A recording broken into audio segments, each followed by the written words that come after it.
بسم الله الرحمن الرحيم، والصلاة والسلام على أشرف المرسلين سيدنا محمد النبي الأمي الكريم. أهلا بحضراتكم، يا رب تكونوا بخير وصحة وعافية.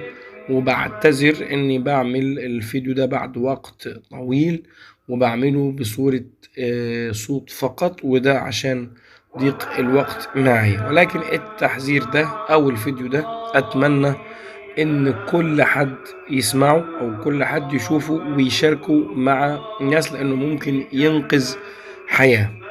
طبعا انا هتكلم باختصار جدا مع حضراتكم، واللي عايز اي ادلة علمية على هذا الكلام ممكن يتواصل معي على الواتس، مكتوب في اكثر من فيديو، او على صفحتي الشخصية على الفيسبوك.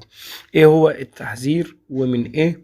التحذير من مادة الديكلوفيناك، سواء صوديوم او بوتاسيوم، والاخص الصوديوم. تمام. طيب ايه اللي بنحذر منه؟ هل مادة الديكلوفيناك صوديوم دي البرشام ولا الكريم ولا الامبول؟ الافضل انك ما تاخدش الامبول ابدا. لو كنت احد الناس اللي انا هقولهم، اللي هم مين؟ لو انت شخص مدخن، لو انت شخص عندك ربو، لو انت عندك مشاكل في القلب، مشاكل في الضغط، او وزنك زايد، او عندك حساسية من ده. تمام. او المحاذير اخرى ايضا، زي المرأة الحامل ما ينفعش تاخد هذا المنتج او تستخدم هذا المنتج طوال فترة الحمل، مش بس في الشهور الأولى فقط زي باقي الأدوية. فكده بالراحة كده، لو أنت كنت مدخن، لو أنت عندك مشاكل في القلب، عندك مشاكل في الضغط، وزنك زايد، ما تاخدش أي مسكن. المادة الفعالة بتاعته ديكلوفيناك صوديوم أو ديكلوفيناك بوتاسيوم في صورة أمبول، وخاصة الوريد. يبقى احنا بنتدرج اهو في التحذير. اوعى تعمل الحكايه دي. طب يعني انا يا دكتور لو انا ما كانش عندي الاربع حاجات دول او الخمس حاجات دول، ينفع اخدها؟ ما وصل لي سيادتك على سيدنا النبي صلى الله عليه وسلم. ما ممكن تكون عندك الاعراض دي وانت مش عارف المرض ده، وهي في النهايه مسكن. يعني كل اللي بتعمله انها بتخليك لا تشعر بهذا الالم، مش بتعالج حاجه.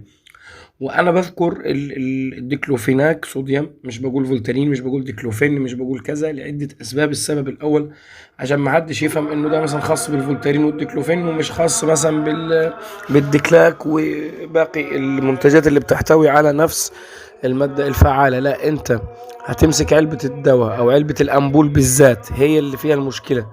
تمام.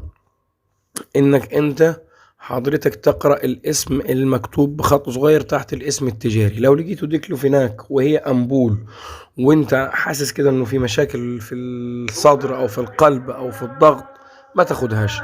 طب ده الدكتور كاتبها لي.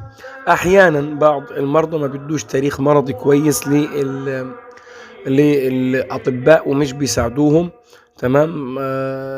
نظرا لاسباب كثيره، مش عايز اطول على حضراتكم فيها. فبالتالي ما فيش مشكله انك انت تذكر الطبيب انك انت هل لازم تاخد الديكلوفيناك ولا مش. قال لك لازم، هو ادرى. تمام. لكن انا نصيحتي انك انت ما تاخدهاش، لان هي مش بتحل مشكله، هي فقط بتعالج. الا لو كان ما فيش مسكن غيرها فخدها بحذر شديد.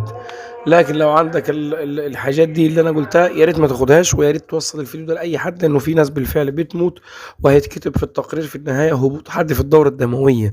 لكن الا عمل الهبوط الحاد في الدوره الدمويه دي الله اعلم. دي القصه بالبلد كلها. طيب يا دكتور، ده انا خدتها وما حصليش حاجه. ما هو وارد انك انت تاخده ما يحصلش حاجه، يعني وارد انه يحصل حاجه. فبالتالي انت خليك على الاحوط، لانها لا تقدم اكثر مما يقدمه.